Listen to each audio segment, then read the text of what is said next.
नमस्कार साथियों, स्वागत है आपका स्काई एकेडमी 360 में। तो कैसे हैं दोस्तों? आशा करता हूं अच्छे होंगे। तो अच्छे से आपने दुर्गा पूजा का जो फेस्टिवल था वो अच्छे से आपने एंजॉय किया होगा। तो सारे लोग अब फेस्टिवल एंजॉय कर चुके हैं, तो आप पढ़ाई पर आ जाइए, क्योंकि जानते हैं कि अभी बहुत सारा एग्जाम का नोटिफिकेशन है, बहुत सारे एग्जाम का आपने फॉर्म भी भर लिया है, चाहे वो एसआई हो, चाहे वो बिहार सीजीएल हो, बिहार का जो एसआई हो वो हो, चाहे जो भी एग्जाम वनडे एग्जाम हो या बीपीएससी हो, किसी तरह का एग्जाम हो, सारा नोटिफिकेशन भी आ गया, सारा फॉर्म भी आपने फिलअप कर चुका। तो अब क्या है कि आपके पास समय बहुत कम है, किसी भी क्षण एग्जाम आपका घोषित हो सकता है, किसी भी क्षण आपका एग्जाम करवाया जा सकता है। तो इसके लिए आप क्या करना, आपको कमर कस लेना है और अच्छे से आप तैयारी में जुट जाना है। जितना दिन आपका त्योहार था आपने त्योहार को मनाया, फिर आपका छठ आएगा, दिवाली आएगा, उसको भी आप मनाएगा, लेकिन कम से कम आपको पढ़ाई को क्या करना है, स्टडी को कंटिन्यू रखना है, उसको आपको क्या करना है, नियमित रूप से करते रहना है। तो चलिए दोस्तों, जो हम आज जो यहाँ पर शुरू करने वाले वो हमारा करंट अफेयर्स है। तो हम जो यूट्यूब पर जो सेशन ले रहे हैं दोस्तों स्काई एकेडमी 360 नाम से, तो वहाँ पर हम करंट अफेयर्स की बात करेंगे। तो करंट अफेयर्स में हम वो सारे मुद्दों पर बात करेंगे, वो सारी घटनाओं पर बात करेंगे जो कि आपके लिए बहुत ही महत्वपूर्ण है। चाहे वो अंतर्राष्ट्रीय घटना हो, चाहे वो राष्ट्रीय घटना हो, तो किसी तरह का जो समसामयिक विषय है जिसे आप करंट अफेयर्स के नाम देते हैं, तो वो सारी चीज़ें पर हम बात करेंगे। क्योंकि बहुत सारा जो क्वेश्चन आपसे पूछा जाता है, अगर आप देखेंगे, बोलते हैं बिहार दरोगा का क्वेश्चन देखेंगे, बिहार एसआई का देख लीजिए, या किसी तरह से आप बीपीएससी का कोई एडीओ का या सीजीएल का, तो उसमें करंट अफेयर्स का जो पार्ट है, जो आपको समसामयिक जो विषय है, वो बहुत ही ज़्यादा इंपॉर्टेंट हो जाता है, बहुत ज़्यादा महत्वपूर्ण हो जाता है। तो चलिए शुरू करते हैं। आज का जो हमारा है दोस्तों, जो बात हमसे जो हम आज आपके साथ जो यहाँ पर बातें करेंगे, जो मतलब आपको यहाँ पर बताया जाएगा, वो है हमारा अंतर्राष्ट्रीय संबंध, जिसको आप इंटरनेशनल रिलेशंस कहते हैं। तो यहाँ पर किसी तरह की आपको दिक्कतें नहीं होगी, क्योंकि यह जो लेक्चर है, यह जो क्लास है, आपको हिंदी माध्यम और अंग्रेजी माध्यम दोनों में आपसे यहाँ पर दोनों माध्यम में आपको यह क्लास आपको दिया जाएगा। यह क्लास आप किसी माध्यम में देखें, कोई तरह की परेशानी, कोई तरह का आपको दिक्कत नहीं होनी चाहिए। तो शुरू करते हैं हमारा इंटरनेशनल रिलेशंस। तो सबसे पहले अगर देखेंगे तो जो न्यूज में था, इंटरनेशनल रिलेशंस की अगर बात करें दोस्तों, तो अंतर्राष्ट्रीय संबंध होता है, तो हम उसी संबंध को ज्यादा देखते हैं, उसी घटना को ज्यादा देखते हैं जो हमारे देश से संबंधित है। किसी प्रकार का हमारे देश में अगर किसी तरह का उसका प्रभाव पड़ रहा है, इफेक्ट पड़ रहा है, तो जाकर वो घटना हमारे लिए क्या होती है, महत्वपूर्ण होती है। बाकी अगर देखें तो 300 से ऊपर देश, सारे देश को पढ़ना बोल सकते हैं कि पॉसिबल नहीं है, सारे देश को पढ़ना बोल सकते हैं कि आप पॉसिबल नहीं। अब एक ही चीज तो नहीं है सिर्फ करंट अफेयर्स के, आप सिर्फ अंतर्राष्ट्रीय विषय पढ़े, बहुत सारे हमारा जो राष्ट्रीय विषय है, राष्ट्रीय जो संबंध है, जो राष्ट्रीय घटना है, उसको भी पढ़ना होता है। तो इसलिए वही सारा चीज देखेंगे जो आपके लिए क्या है, महत्वपूर्ण है। तो अगर अंतर्राष्ट्रीय संबंध की बात करें, तो सबसे पहले हमारा क्या है, नारगोनो काराबाग क्षेत्र। जो ये नारगोनो काराबाग क्षेत्र है, ये आपके क्या था, न्यूज में था, ये इंपॉर्टेंट है आपको। इसमें क्या हमने यहाँ पर बात करेंगे दोस्तों, तो यह न्यूज में संदर्भ किस संदर्भ में इसे न्यूज में था, तो यहाँ पर नारगोना काराबाग जो क्षेत्र है से रूसी शांति सैनिक वापस लौटना शुरू कर चुके थे। तो रूसी सैनिक जो थे यहाँ पर, रूसी सैनिक, आप जानते हैं कि अभी यूक्रेन और रशिया में बहुत सारा युद्ध चल रहा है, रूसियन और अभी तक युद्ध पर पूरा तरह से विराम नहीं हुआ, पूरा तरह से उस पर किसी तरह का बोल सकते हैं कि एक जो सीज फायर होता है वो अभी पूरा अच्छे तरीके से नहीं हुआ। कभी भी देखेंगे कुछ तोप मिसाइल रूस दाग देती है, या तो आपको यूक्रेन दाग देता है। तो ये चीज आप देखेंगे कि मतलब एक तरह से जो रस्साकसी, एक तरह से जो अभी के समय जो रगड़ा बोल सकते हैं, वो अभी तक चल ही रहा है। तो वो झगड़ा है, रगड़ा है, वो सब आप सभी लोग जानते हैं कि दोनों ही देश एक दूसरे को मतलब कि मनाने के लिए तैयार नहीं, एक दूसरे अपना हार मानने के लिए भी तैयार नहीं है, चाहे कितना भी मतलब कि वहाँ के जनता का बोल सकते हैं कि जीवन खराब हो, चाहे जनता का कितना ही सर्वनाश हो, वो लोग मानने के लिए तैयार नहीं है। तो अगर बात करें यहाँ पर, तो नारगोना जो काराबाग क्षेत्र से रूसी शांति सैनिक वापस लौटना शुरू कर चुके हैं। अजरबैजान ने इस विवादित क्षेत्र को अर्मेनिया अलगाववादी से वापस अपने कब्जे में ले लिया, इसी वजह से शांति सैनिक लौट रहे हैं। तो यह क्यों लौट रहे हैं, ये संदर्भ में न्यूज आपके लिए ज्यादा महत्वपूर्ण नहीं है। महत्वपूर्ण क्या है कि नारगोना क्षेत्र के बारे में आपको जानना है। तो नारगोनो जो काराबाग क्षेत्र है, वह आर्मेनाई लोग इसे आर्ट आर्ट सख कहते हैं, क्या बोलते हैं, आर्ट सख कहते हैं। और क्या यह एक भू आबद्ध लैंडलॉक्ड, जिसे क्या बोलते हैं, लैंडलॉक्ड क्या है, पहाड़ी क्षेत्र है, इस पर आधिकारिक तौर पर अजरबैजान का कब्जा है। तो ये जो आप मैप देख रहे हैं यहाँ पर, क्योंकि दोस्तों क्या होता है, अंतर्राष्ट्रीय संबंध में अंतर्राष्ट्रीय जो विषय होता है उसमें हमारे लिए मानचित्र से पढ़ना या मैप से पढ़ना ज्यादा महत्वपूर्ण हो जाता है। तो जो हम मानचित्र से यहाँ देख सकते हैं मैप से, तो ये नागोर्नो काराबाग का क्षेत्र है, जो कि अजरबैजान के अंदर है। किसके अंदर है ये, अजरबैजान के अंदर है। आपको ये चीज यहाँ पर ध्यान रखना। और ये क्या है, लैंडलॉक्ड है। अब सभी जानते हैं कि लैंडलॉक्ड है, तो ये चीज आपको यहाँ पर ध्यान रखना। ये लैंडलॉक्ड एरिया है, पहाड़ी क्षेत्र है, और इस पर अभी सेना यहाँ से वापस आपको लौट चुकी है, तो ये चीज आपको ध्यान रखना। तो इतना ही ज्यादा इसमें आपके लिए महत्वपूर्ण जानकारी है। फिर अगर अगला देखें यहाँ पर यूक्रेन। अब जानते हैं यूक्रेन की राजधानी क्या है, कीव। सभी लोग जानते हैं यूक्रेन की जब यूएसएसआर अलग हुआ था, जब टूटा था 1991 में, 1991 में, तो क्या होता, बहुत सारे देश, छोटे छोटे देश आपको अलग हो चुके थे। तो पहले यूएसएसआर एक बहुत ही मतलब बोल सकते हैं कि जो देश था दोस्तों यूएसएसआर, वो बहुत ही शक्तिशाली देश था। मतलब अमेरिका और दोनों में एक बोल सकते हैं बाइपोलर वर्ल्ड का पूरा कंसेप्ट चलता था। वो आपने पढ़ा होगा, अगर मॉडर्न अगर हिस्ट्री पढ़ा होगा, वर्ल्ड हिस्ट्री की बात करें तो वो चीज आपको यहाँ पर ध्यान रखना है। तो यूक्रेन का जो राजधानी है कीव, किस संदर्भ में बात किया जा रहा है यहाँ पर, रूस ने यूक्रेन के स्नेक आइलैंड, ये पूछा गया था एग्जाम में, स्नेक आइलैंड, तो स्नेक आइलैंड पर मिसाइल हमला किया गया था। इस आइलैंड का जमीनी आइलैंड के नाम से भी जाना जाता है। कौन से आइलैंड से, जमीनी आइलैंड के नाम से भी जाना जाता है। यह काला सागर में अवस्थित है। किस सागर में अवस्थित है, यह आपको काला सागर में अवस्थित है। भौगोलिक अवस्थिति क्या है इसका, पूर्वी यूरोप, जिसे आप क्या बोलते हैं यहाँ पर, ईस्टर्न यूरोप, क्या बोलते हैं इसको, ये जमीनी आइलैंड से इसको नाम से जानते हैं। और जो हमारे इसको जो याद रखने का जो तरीका है दोस्तों, या आप इसे याद किस तरह से रख सकते हैं कि आपको ये जो चारों, ये जो पूरा घिरा हुआ है, जितने भी लैंडलॉक या जितने भी देश से ये घिरा हुआ है, वो सारे देश का नाम याद रखना। कभी कभी क्या होता है कि बॉर्डर किससे शेयर करती है, क्षेत्र अपना किससे शेयर करती है, सीमावर्ती जिसको देश बोलते हैं, वो आपको पूछा जाता है एग्जाम में। तो यहाँ पर सीमावर्ती देश की बात करें तो इसके उत्तर में आपको बेलारूस है। क्या है उत्तर में, बेलारूस है। पूर्व में आपको रूस है, तो मैप से भी आपको पता चल रहा होगा। तो यहाँ पर देख सकते हैं, यहाँ पर उत्तर में आपका बेलारूस है।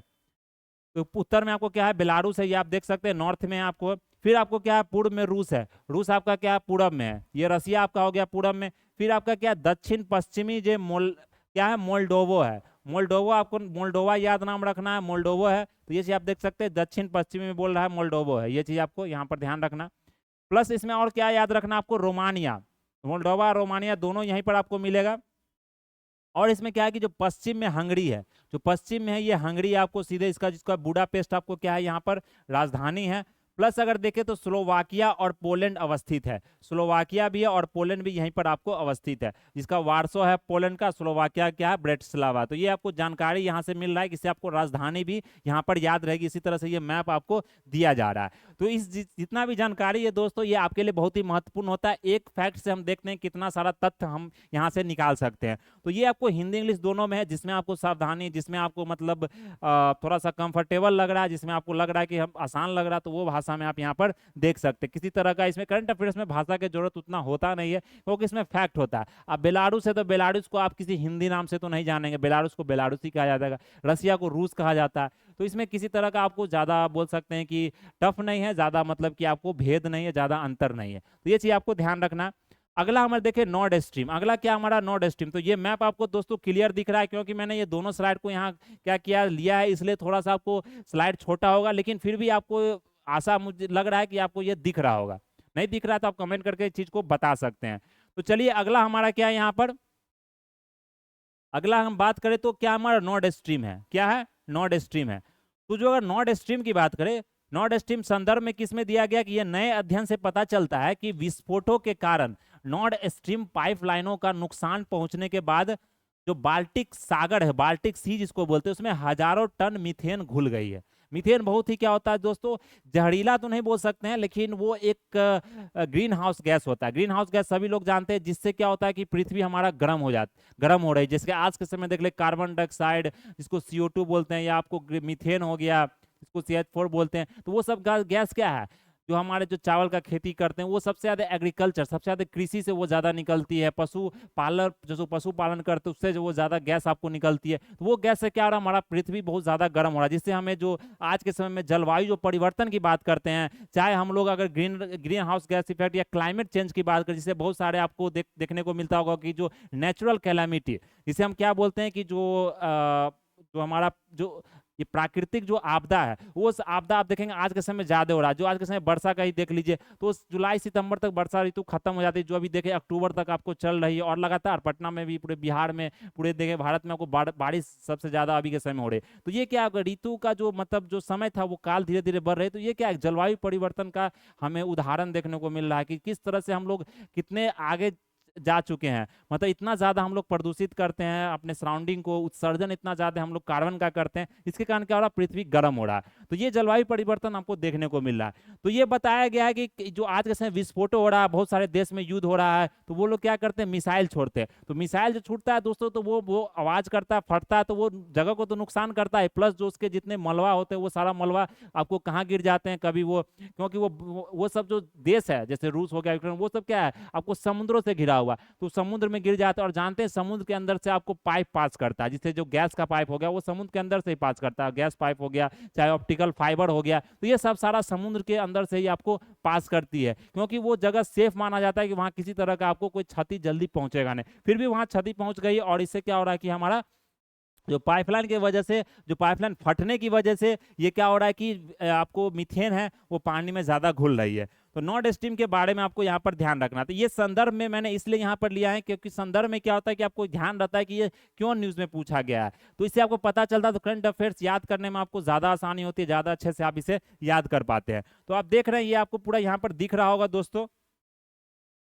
तो चलिए हम यहाँ पर अगर देखें यहाँ पर नॉर्ड स्ट्रीम के बारे में, नॉर्ड स्ट्रीम के बारे में देखें तो इसमें अपतटीय पाइपलाइनों नॉर्ड स्ट्रीम 1 और 2 यहाँ दिखा गया आपको का एक नेटवर्क शामिल है। इन पाइपलाइनों के जरिए रूस से उत्तरी जर्मनी तक प्राकृतिक गैस की आपूर्ति की जाती है। नेचुरल गैस की यहाँ पर किससे, जर्मनी तक प्राकृतिक गैस की, रूस से जर्मनी, उत्तरी जर्मनी। तो देख रहे हैं ये पूरा नॉर्डिक पाइपलाइन है दोस्तों, ये पूरा पहुंचा हुआ है समुद्र के रास्ते से पूरा। तो ये नॉर्डिक पाइपलाइन आपको यहाँ पर ध्यान रखना है, क्योंकि ये सारे देश में देखेंगे जो यूरोपियन देश होते हैं वहां पर इसी गैस से पूरा मतलब जो ईंधन एक माना जाता है, क्योंकि वो लोग कोयला का यूज नहीं करते, वो लोग किसका यूज करते हैं, नेचुरल गैस का यूज करते हैं। चाहे वो अगर देखें आप लोग न्यूक्लियर एनर्जी का यूज करते हैं ज़्यादातर, क्योंकि एक विकसित देश है, उनके पास बहुत सारा धातु, बहुत सारा बोल सकते हैं खनिज होता है, मिनरल होता है, तो वो सब सारा चीज़ उनके पास क्या होता है, प्रेजेंट होता है।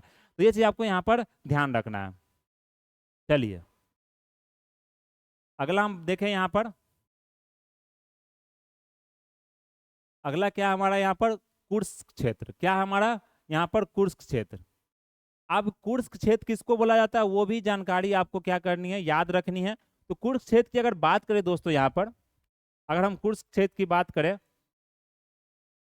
तो किसके कॉन्टेक्स्ट में, किसके संदर्भ में यह बात किया गया यहाँ पर, तो यूक्रेनी सेनाओं के रूसी क्षेत्र के अंदर तक पहुंचने के कारण रूस ने कुर्स्क क्षेत्र में आपातकालीन घोषित कर दिया।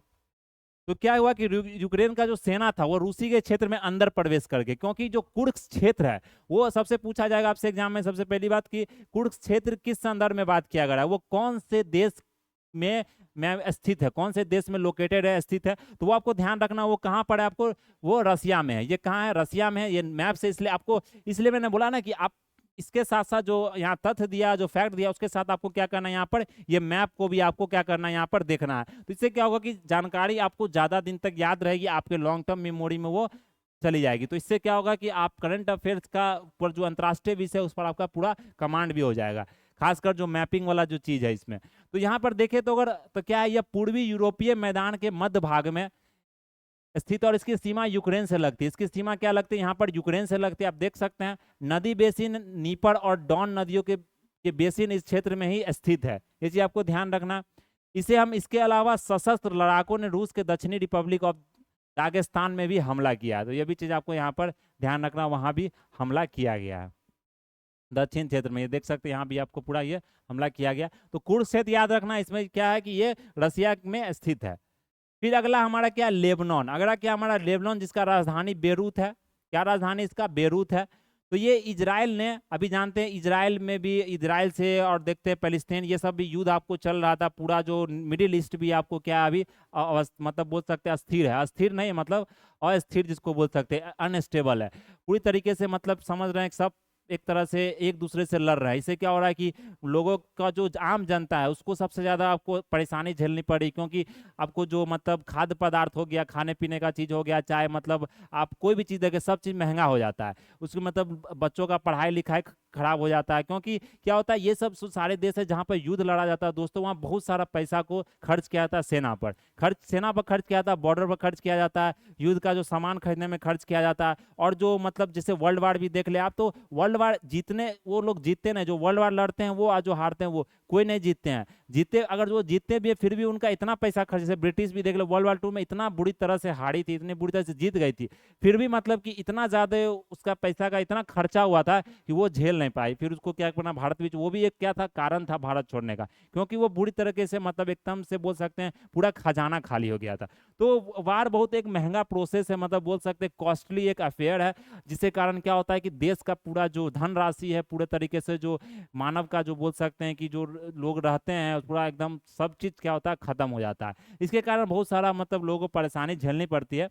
तो ये क्या हो रहा है यहाँ पर, जो इजराइल ने लेबनान के दक्षिण हिस्से में, लेबनान भी क्या एक कंट्री है दोस्तों के दक्षिण हिस्से में और अधिक सैनिक तैनात करके हिजबुल्ला के खिलाफ अपना संघर्ष तीव्र कर दिया। आप जानते हैं लेबनान में एक हिजबुल्ला क्या एक समूह है, क्योंकि बहुत सारा क्या होता है ट्राइबल ग्रुप, बहुत सारा क्या होता है कि आपको इसको टेररिस्ट घोषित कर दिया जाता है, जैसे हिजबुल्ला हो गया, मुजाहिदीन हो गया, हैती हो गया, ये सब बहुत सारे ऐसे कम्युनिटी को बांटा जाता है। इसको बहुत सारे देश ने बोल सकते हैं एक तरह से आतंकवादी, एक तरह से टेररिस्ट संगठन भी घोषित कर चुका है। तो इसके कारण क्या होता है कि बहुत सारे जो देश हैं वो डायरेक्ट इस पर हमला कर देते हैं, डायरेक्ट इस पर क्या करते हैं, इसको कब्जा में ले लेते हैं। तो यहाँ पर देख सकते हैं ये हिजबुल्लाह के खिलाफ अपना संघर्ष को क्या कर दिया, तीव्र कर दिया। कहाँ पर, लेबनान ने। किसने किया, इजराइल ने। और क्या इसमें जानकारी आपको याद रखनी, यह भूमध्य सागर के पूर्वी तट के साथ एक संकरी पट्टी के रूप में अवस्थित है। यह पश्चिमी एशिया के उत्तरी अरब प्रायद्वीप के में स्थित एक छोटा सा देश है। सीमावर्ती देश, जो इसके सीमावर्ती से जो देश लगे हुए हैं लेबनान से, तो आपको ध्यान रखना कौन कौन से है। इसके उत्तर व उत्तर पूर्व में, उत्तर कौन हो गया, उत्तर उत्तर पूर्व में क्या है, सीरिया है। कौन सा है यहाँ पर, सीरिया है आपको, तथा दक्षिण में आपको इजराइल है। तो ये चीज आपको यहाँ पर ध्यान रखना है। तो सीरिया और इजराइल की आपको यहाँ पर बातें याद रखनी है, जो कि यहाँ पर आपको पूरा सीमावर्ती देश है। ये चीज आपको ध्यान रखना लेबनान में। अब देखें यहाँ पर समुद्री सीमा क्या, साइप्रस से लगती है, साइप्रस जो सी है यहाँ पर, उससे यहाँ पर लगती है। तो ये चीज आपको यहाँ पर ध्यान रखना लेबनान के बारे में। चलिए अगला देखें हम, जो हमारा अगला क्या है, बाल्टिक सागर। बाल्टिक सी भी आपके लिए बहुत ही ज्यादा जरूरी है दोस्तों। जो बाल्टिक सी है, ये बाल्टिक सी किस संदर्भ में बात यहाँ पर किया जा रहा है कि एक रिपोर्ट के अनुसार रूसी का जो SU-24, ये आपको विमान भी, ये मतलब कि आपको मिसाइल भी याद रखना है, क्या है कि बम वर्षक विमान है, बहुत ज्यादा बम का वर्षा करवाती है, बॉम्बर है एक तरह से, मतलब बहुत सारा बम एक बार में मतलब कि आपको विस्फोट किया जाता है पूरी तरीके से। तो ये रूसी जो SU-24 बम वर्षक विमान ने सामरिक रूप से महत्वपूर्ण बाल्टिक सागर के गॉटलैंड द्वीप के निकट स्वीडिश हवाई क्षेत्र का उल्लंघन किया है। अब इसके बारे में जानकारी आपको क्या याद रखनी है, बाल्टिक सागर के बारे में, ये उत्तरी अटलांटिक महासागर का ही एक शाखा है। क्या है ये, उत्तरी अटलांटिक जो सागर है, सागर यहाँ बोल सकते उत्तरी अटलांटिक महासागर है, ये एक शाखा है। यह डेनिस जल संधि द्वारा अटलांटिक महासागर से जुड़ा हुआ है। किसके द्वारा जुड़ा गया यहाँ पर, डेनिस जल संधि के द्वारा, जिसको आप बोल सकते हैं स्टेट्स, डेनिस स्टेट्स बोलते हैं, उसके सहारा यहाँ पर जुड़ा गया। तो ये बाल्टिक सी आपको देखने को मिल रहा है। ये कौन सा हमारा, ये बाल्टिक सी है। और ये देख सकते हैं यहाँ पर गल्फ ऑफ बोथनिया है, गल्फ ऑफ फिनलैंड है। तो ये सब सारा चीज आपसे पूछा जा सकता है। यह विश्व का सबसे बड़ा अंतर्देशीय खारे पानी का सागर है। खारे पानी में क्या होगा, नमकीन पानी, जिसका आप सी वाटर बोलते हैं, वो खारा पानी होता है, नमक उसमें क्या होता है, ज्यादा होता है। तो ये अंतर्देशीय खारे पानी का इंटरनेशनल क्या है ये आपको, कि ब्रैकिस सी है। वर्ल्ड का लार्जेस्ट, आपको इसमें जो याद रखने वाली बात है क्या, वर्ल्ड का लार्जेस्ट इनलैंड ब्रैकिस सी है। मतलब कि क्या है कि ये समुद्र खुला में नहीं, ये अंदर में प्रेजेंट है। इसको यहाँ पर बाल्टिक सी बोला जाता है। एक तरह से बोले तो ये सी दोस्तों इसे बोला गया, लेकिन ये एक सी नहीं, क्योंकि सी होता है ये पूरी तरीके से खुला होता है, घिरा हुआ होता है, लेकिन ये क्या है, घिरा हुआ है, लेकिन इसे इतना बड़ा है कि इसे लोग सी, कैस्पियन सी हो गया, बाल्टिक सी हो गया। ये बड़ी मात्रा में नदी जल के मिलने के कारण इसमें लवण का स्तर थोड़ा सा कम है, लेकिन फिर भी ये मतलब खारा पानी है, लेकिन थोड़ा सा जो देखे नमकीन इसमें कम है, क्योंकि ये खुला हुआ नहीं, क्योंकि बहुत सारे नदी का पानी इसमें आकर क्या होती है, यहाँ पर संगम कर जाती है, घुल जाती है। इसके कारण क्या है, इसका लवणता, इसका बोल सकते हो साल्ट, जो मतलब आप बोल सकते हैं यहाँ पर खारा, वो क्या है कि कम है।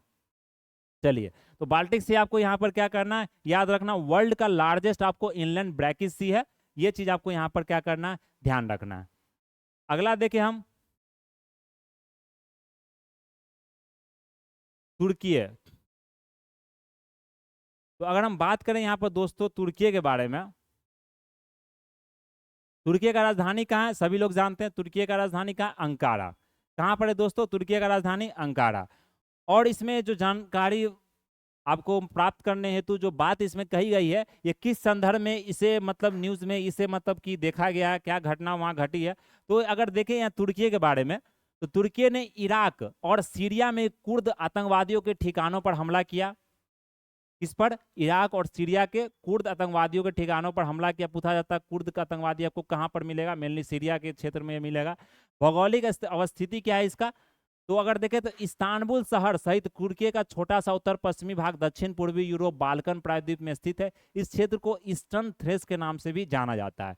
तुर्की का बड़ा हिस्सा जिसे अनातोलिया या एशिया माइनर कहा जाता है, पश्चिमी एशिया में क्या है? स्थित है। और जानकारी, सीमावर्ती देश इसके उत्तर पूर्व में जॉर्जिया और आर्मेनिया है। आप देख सकते हैं ये तुर्की आपको है, इसको तुर्की आप इंग्लिश में बोलते हैं, हिंदी में तुर्की बोलते हैं। अंकारा इसका क्या है? आपको राजधानी है। तो ये चीज देख सकते हैं यहाँ पर इसके जो साउथ में या नॉर्थ में देख सकते हैं सी ऑफ मरमारा, ब्लैक सी भी देखने को मिलेगा। ये कौन कौन से आपको देश से घिरा हुआ है? सीरिया हो गया, इराक हो गया, ईरान हो गया, फिर इधर से अजरबैजान भी हो गया, आपको बोस्फोरस स्ट्रेट भी देख सकते हैं आप। तो ये सब सारा चीज आपको ध्यान रखना है। तो दक्षिण पूर्व में इराक और सीरिया तथा उत्तर पश्चिम में ग्रीस और क्या है? बुल्गारिया है। सीमावर्ती जल निकाय की बात करें तो उत्तर में काला सागर, ब्लैक सी आपको देखने को मिलेगा। दक्षिण में पश्चिम और पश्चिम में भूमध्य सागर और एजियन सागर भी देखने को यहाँ पर मिलेगा। तो ये सब जानकारी आपको क्या करनी है? यहाँ पर याद रखनी है। चलिए और देखिए इसमें अदन की खाड़ी। अगला हमारा क्या है? अदन की खाड़ी। तो जो अदन की खाड़ी है जिसको गल्फ ऑफ बोल सकते हैं, एडन भी बोला जाता है यहाँ पर, तो अदन की खाड़ी में समुद्री डाकुओं को बार बार हमला चिंता पैदा करती है। ये ऐसा खाड़ी है दोस्तों क्योंकि यहाँ से बहुत सारा बोल सकते हैं कि नाव, बहुत सारा शिप आपको जो मतलब खाद्य पदार्थ या किसी तरह का आप जैसे यहाँ से निर्यात करते हैं या आयात करते हैं दूसरे देशों, तो सबसे ज्यादा जो आयात निर्यात होता है वो आपको समुद्र से ही होता है। क्योंकि जो ब्रिटिश के समय से ये समुद्र से आयात निर्यात, उससे क्या होता है कि कम फ्यूल लगता है, जो ईंधन है वो ईंधन कम लगता है, तो सामान हमें सस्ता मिलता है और ज्यादा क्वांटिटी में, ज्यादा मतलब कि हम क्या बोल सकते हैं कि वजन का सामान हम भेज सकते हैं। समझ रहे हैं ना? आप फ्लाइट से उतना ज्यादा भेजिएगा तो फ्लाइट में फ्यूल आपको ज्यादा खर्चा लगेगा, ज्यादा ईंधन का कॉस्ट लगेगा, तो सामान ही महंगा होगा। उसी तरह से आप लैंड रूट से भेजिएगा, जमीन जमीन से भेजिएगा, या बोल सकते हैं आप रास्ते के थ्रू भेजिएगा, जो रोड के थ्रू, तो रोड के थ्रू आप जानते हैं कि क्या होगा कि बहुत समय भी लग जाएगा और प्लस आपका ईंधन भी बहुत ज्यादा लगेगा, और उतना रोड आप सब जगह नहीं, क्योंकि ये समुद्र से इलाका घिरा हुआ है तो आप नहीं। लेकिन सबसे आसान क्या होता है? हमारा समुद्री से हमें क्या करना? ट्रेड करना, वो आसान भी होता है। लेकिन दिक्कत वहां पे एक चीज आती है, जो समुद्री डाकुओं का बहुत ज्यादा दबदबा रहता है इस क्षेत्र में, चाहे वो आप स्वेज कनाल देखिए, रेड सी देखिए, गल्फ एडन देखिए, जैसे हमारा सोमालिया पायरेट्स है, जो हम अरेबियन सी हिंदुस्तान की बात करें, अगर भारत की बात करें तो उसमें देखेंगे कि सोमालियन जो पायरेट्स है वो हमारे जो मतलब अरेबियन सी पर बहुत ज्यादा हमला करती है। अरेबियन सी का जो जहाँ से बहुत सारा सामान हमारे देश में आता है, सोमालियन पायरेट्स हो गए। तो ये सब मतलब कि यहाँ पर डाकुओं का बहुत ज्यादा हमला एक चिंता का विषय रहता है। तो अदन की खाड़ी है क्या है? गहरे पानी का बेसिन है, यह लाल सागर और अरब सागर के बीच एक प्राकृतिक समुद्री लेक है। तो ये गल्फ एडन क्या जोड़ती है यहाँ पर? ये किसके सागर में? अरब सागर, ये अरेबियन सी में, और आपको अरेबियन सी और रेड सी के बीच में क्या है? एक मतलब बोल सकते हैं कि यह एक समुद्री लिंक है, मतलब ये पूरे तरीके से इसे जोड़ती है रेड सी को। ये पतला सा एक पूरा नहर टाइप से है जो कि यहाँ पर आपको जोड़ती है। तो ये चीज आपको ध्यान रखना था। पूछा गया था इस बार दोस्तों, एक बार इस बार एग्जाम में कि जो पारस की खाड़ी, पारस से जो पर्शियन खाड़ी बोलते हैं जिसको फारस की खाड़ी बोला जाता है, पर्शियन जिसको बोला जाता है, तो गल्फ ऑफ पर्शिया, तो बोला जाता है ये किसको जोड़ती है? तो ये पूछा गया था इस बार एग्जाम में। जो बहुत सारे जो विद्यार्थी, हमने चर्चा किया था इस चीज को, बहुत सारे विद्यार्थी ने गलत भी किया था, क्योंकि ये सिंपल इन्फॉर्मेशन होता है लेकिन लोगों को पता नहीं होता। तो इस तरह का क्वेश्चन आपसे पूछा जा सकता है कि अदन की खाड़ी किस किस को जोड़ती है? तो रेड सी को और अरब सी को, आपको अरब सागर को जोड़ती है। तो चलिए ये चीज हमें यहाँ पर ध्यान रखनी है। अगला देखिए हमारा जो यहाँ पर अगला हमारा जो जानकारी है यहाँ पर, और क्या हमारा सोमालिया राजधानी के बारे में। किसके बारे में? यहाँ पर सोमालिया राजधानी। सोमालिया के बारे में देखें, सोमालिया का राजधानी हमने अभी बात किया था सोमालिया पायरेट्स का, तो वहाँ भी बहुत ज़्यादा डकैती का मतलब न्यूज़ रहता है। बहुत सारे पायरेट्स, बहुत सारे डाकू यहाँ पर रहते हैं जो हमला करते रहते हैं, जितने भी आपको वहाँ से मतलब समुद्री जहाज आते हैं उस पर। तो यहाँ पर देखें तो सोमालिया का जो राजधानी है दोस्तों वो क्या है? मोगादिशु। मोगादिशु कहाँ? मोगादिशु बहुत फेमस है, आपने सुना होगा मोगादिशु के बारे में।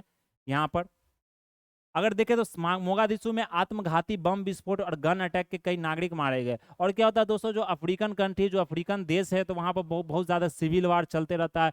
नागरिक जो अपने आप में लड़ते रहते हैं, वहाँ खाना का कमी रहता है। कभी आप देखेंगे किसी तरह से अकाल भी बहुत ज़्यादा पड़े। अभी जाम्बिया में या नामीबिया में पड़ा था, जहाँ पर सरकार ने घोषणा कर दिया था कि जितने भी जानवर हैं, हाथी हो चाहे कोई भी मतलब जानवर हो, उसको काट कर लोगों को मतलब कि खाना दिया जाए। तो देख सकते हैं इतना ज़्यादा वहाँ अकाल पड़ गया, लोग खुद में लड़ते रहते, हरदम बम बम विस्फोट होता है।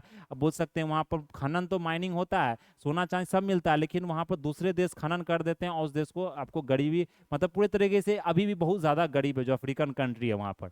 तो ये युद्ध आप आपस में चलते रहता है, तो वहाँ पर स्थिरता आपको बनी नहीं रहती, मतलब हरदम अस्थिर रहती है। तो अवस्थिति का बात करते हैं, ये हॉर्न ऑफ अफ्रीका का एक भाग है और अफ्रीका महाद्वीप का सबसे पूर्वी देश है। सीमावर्ती देश की बात करें, इससे जो बॉर्डर एरिया शेयर करती है, लैंड बॉर्डर है, तो इसकी स्थलीय सीमा उत्तर पश्चिम में जिबूती से है, ये आप देख सकते हैं जिबूती है। और हमारा देखिए इथोपिया है, ये ध्यान रखना आपको, जिसको अडिस अबीबी नाम से मतलब इसका राजधानी है। फिर दक्षिण पश्चिम में देखें तो ये केनिया है आपको।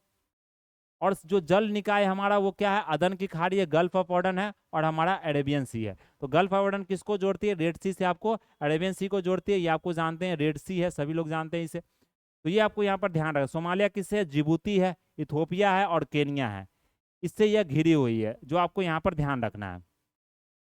चलिए, और क्या आप यहाँ पर याद रख सकते हैं, तो इतना चीज आपको यहाँ पर याद रखना, इससे ज़्यादा जानकारी यहाँ पर जरूरत है नहीं। और अगला देश देखिए हमारा अबू मूसा द्वीप। अबू मूसा द्वीप ये कहाँ स्थित है दोस्तों, आप लोग ने नहीं पढ़ा होगा तो इस चीज़ को यहाँ पर पढ़ लीजिए, जानकारी ले लीजिए यहाँ पर, क्योंकि जानकारी कभी आपका विफल नहीं जाती है, कभी ना कभी आपको एग्जाम में काम देगी वो। तो अभी मूसा आइलैंड जो है, जिसको अभी मूसा बोलते हैं, अबू मूसा बोल सकते हैं इसे। तो ये जो हमारा जो द्वीप है, जिसे आइलैंड बोला जाता है, इसकी संदर्भ में बात किया कि विवादित अबू मूसा द्वीप और दो अन्य द्वीपों पर ईरान की संप्रभुता पर सवाल उठाने वाले चीन संयुक्त अरब अमीरात द्वारा बयान देने के कारण ईरान ने चीनी राजदूत को तलब किया। तो मतलब ये न्यूज़ में था, क्योंकि एक तरह से बोल सकते हैं कि यहाँ पर बताया जा रहा है कि किसका संप्रभुता या किसका यहाँ पर कंट्रोल है, इस पर यहाँ पर चर्चा के लिए डिस्प्यूटेड एरिया हो गया। तो द्वीपों पर विवाद क्या है, इन द्वीपों पर ईरान और संयुक्त अरब अमीरात जो यूएई है, दोनों द्वारा दावा किया जाता है कि ये मेरा है। हालांकि 1971 से इन पर ईरान का अधिकार हो गया है, लेकिन मतलब यूएई बोल रहा है कि ये मेरा अधिकार है। इसमें हमें चीन भी क्या हुआ, सवाल उठाने लगा, चीन भी क्या हो गया इसमें, आपको जानते हैं जहाँ पर विवाद होता है वहाँ चीन तुरंत पहुंच जाता है, अपना नाक वहाँ पर घुसेरने लगता है, वो चीन का यही काम होता है। सामरिक महत्व क्या है, ये द्वीप हॉर्मुज जल्द मरुमध्य के निकट अवस्थित है। होर्मुज जल्द मरुमध्य फारस की खाड़ी में ओमान की खाड़ी और अरब सागर से जोड़ता है। विश्व के कुल तेल व्यापार का लगभग 5वां हिस्सा होर्मुज जलडमरू मध्य से होकर गुजरता है। तो ये चीज आप देख सकते हैं यहाँ पर, ये चीज आपको बताया गया, ये क्या है हमारा अबू मूसा है, जिसका अभी जो मतलब पूरा कंट्रोल है वो ईरान के अंदर में है। फिर अगर देखें सेना काकू द्वीप समूह, क्या हमारा सेना काकू द्वीप समूह आइलैंड का मतलब पूरा समूह है। तो ये क्या, जापान और संयुक्त राज्य अमेरिका ने एक संयुक्त बयान जारी किया, इसमें चीन द्वारा सेनकाकू द्वीप समूह की यथास्थिति पर एक तरफा बदलाव में किसी प्रयास का विरोध किया गया है। सेनाकाकू द्वीप के बारे में जानकारी आपके लिए महत्वपूर्ण है, चीनी भाषा में इसे दियाओयू द्वीप समूह कहा जाता है। सेनाकाकू द्वीप पूर्वी चीन सागर में ओकिनावा द्वीप से लगभग 410 किलोमीटर पश्चिम में स्थित है। तो ये सेनाकाकू द्वीप आप पूरा देख सकते हैं। तो ये इसमें याद यही रखना कि सेनाकाकू द्वीप किससे संबंधित है, तो ये आप देखेंगे कि ये पूर्वी चीन सागर में ये स्थित है, वहीं से ये संबंधित है।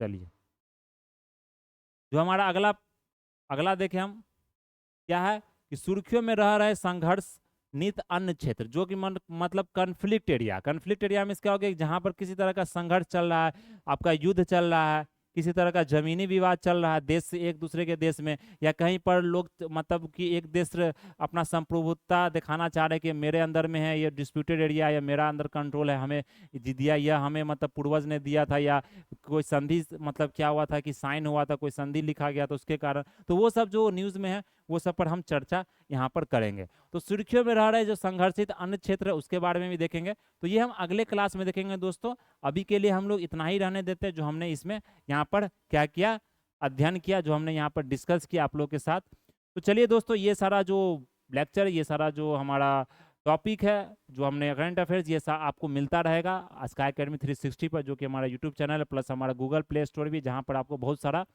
कंटेंट ही मिलेगा, और प्लस हमारा एक ऐप स्टोर भी है स्काई अकेडमी 360 के नाम से, जहाँ पर आपको टेस्ट सीरीज, जैसे आप टेस्ट सीरीज देखते हैं, जहाँ पर आपको सब सारा टेस्ट सीरीज एक ही प्लेटफॉर्म पर मिल जाएगा, तो उसको आप जल्द से जल्द ज्वाइन करें। और बहुत ही मतलब कि बोल सकते हैं कि एक ज़्यादा उसका मूल्य भी नहीं रखा गया, शुल्क भी नहीं रखा गया, बहुत ही कम मूल्य में आपको वो मिल जाता है, बहुत कम रेट उसका रखा गया, कॉस्ट रखा गया। क्या होगा जो कॉस्ट, मतलब जिससे कि क्या हो कि जो मतलब संस्था का भी कुछ मतलब कि काम हो सके, यहाँ के जितने मेंबर्स हैं या स्टाफ है उनको भी कुछ खर्चा निकल सके, तो उतना कॉस्ट आपको दिया जाएगा। क्योंकि जब कॉस्ट आप पे करते हैं थोड़ा सा, तो आप क्या होता है, एक ज़्यादा आप सीरियस होते हैं, समझ रहे हैं, उससे ज़्यादा आप इधर उधर खर्च कर देते हैं, तो उस चीज़ पर आप ज्वाइन कर ले, और उसमें सारे टेस्ट के बारे में और बहुत अच्छे से हर एक टेस्ट को संक्षेप में बताया भी गया, जैसे आप क्वेश्चन सॉल्व करते हैं आपको रैंकिंग भी मिलता है, प्लस उसके साथ साथ उसका एक्सप्लेनेशन भी अच्छे से मिलता है, मतलब वर्णित किया गया पूरे अच्छे से, उसको संक्षेप में बताया गया। और जहाँ दिक्कतें आती है वहाँ पर आप डायरेक्ट कोचिंग क्लास में आकर पूछ सकते हैं, प्लस आप जो हमारा जो ऑनलाइन नंबर है, जो हमारा कॉन्टैक्ट नंबर, वहाँ पर आप पूछ सकते हैं। तो ये सारी जानकारी आपको यहाँ पर याद रखनी है, सारी जानकारी आपको ध्यान देनी है। तो चलिए दोस्तों, आज के लिए इतना ही रहने देते हैं। That's all for today, thank you for watching this video. जय हिंद, जय भारत।